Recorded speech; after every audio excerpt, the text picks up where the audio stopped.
ओम नमो भगवते वासुदेवाय। आज मैं आपको वैशाख महात्म्य का पहला अध्याय सुनाऊंगी। वैशाख महात्म्य अध्याय 1।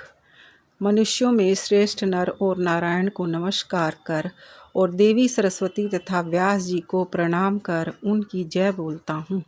सूत जी बोले, परमेष्ठी ब्रह्मा के पुत्र नारद जी से राजा अम्बरीश ने पवित्र वैशाख मास का महात्म्य पूछा। राजा अम्बरीश बोले, हे ब्राह्मण, जो संपूर्ण महीनों के महात्म्य वर्णन किए वह मैंने अच्छी तरह से सुने। सभी महीनों में वैशाख मास श्रेष्ठ है, अतः वैशाख का महात्म्य विस्तार से कहिए।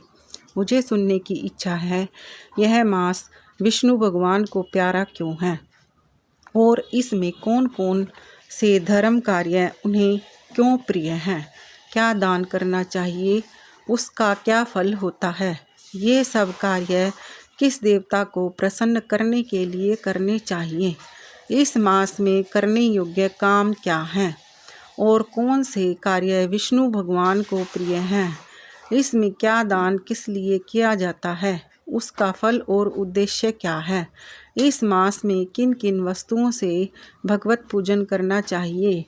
हे नारद, यह सब मुझे विस्तार से सुनाइए, मैं श्रद्धा से सुनूंगा।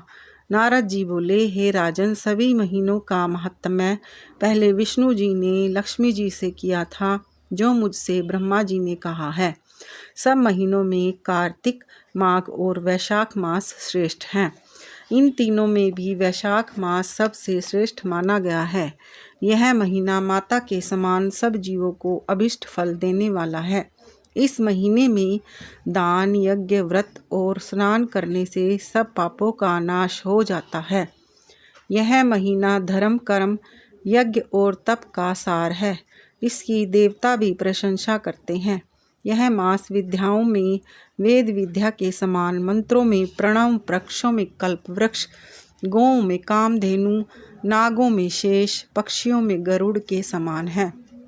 देवों में विष्णु, वर्णों में ब्राह्मण, प्रिय वस्तुओं में प्राण और मित्रों में भार्या के समान है। नदियों में गंगा के समान, तेजस्वियों में सूर्य, शास्त्रों में चक्र, धातुओं में स्वर्ण, वैष्णवों में शिवजी के समान, रत्नों में कौस्तुभ मणि तुल्य, धर्म के लिए सबसे उत्तम मास है। इस मास के समान विष्णु भक्ति करने वाले और कोई महीना नहीं है। मेष की संक्रांति वैशाख मास में सूर्योदय से पहले जो मनुष्य स्नान करता है, उससे विष्णु भगवान लक्ष्मी जी सहित अत्यंत प्रसन्न होते हैं। जैसे अन्न से सब प्राणी प्रसन्न होते हैं, वैसे ही वैशाख स्नान से निस्संदेह विष्णु भगवान प्रसन्न होते हैं।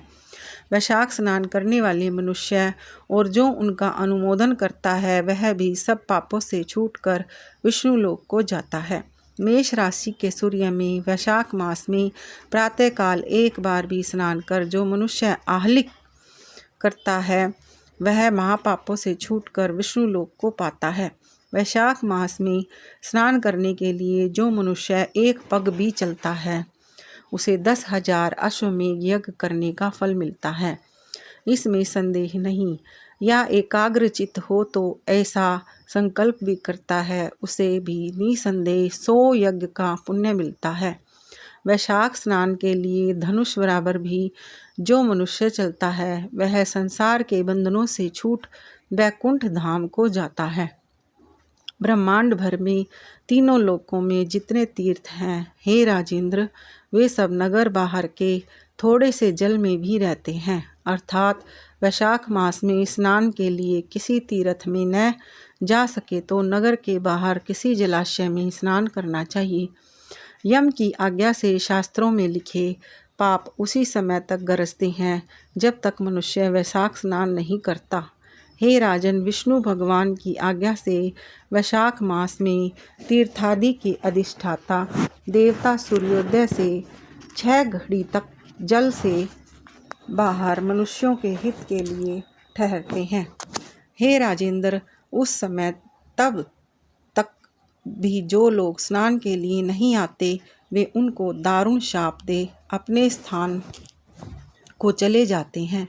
इसलिए वैशाख मास में स्नान अवश्य करना चाहिए। ये था वैशाख मास महात्म्य का अध्याय 1। ओम नमो भगवते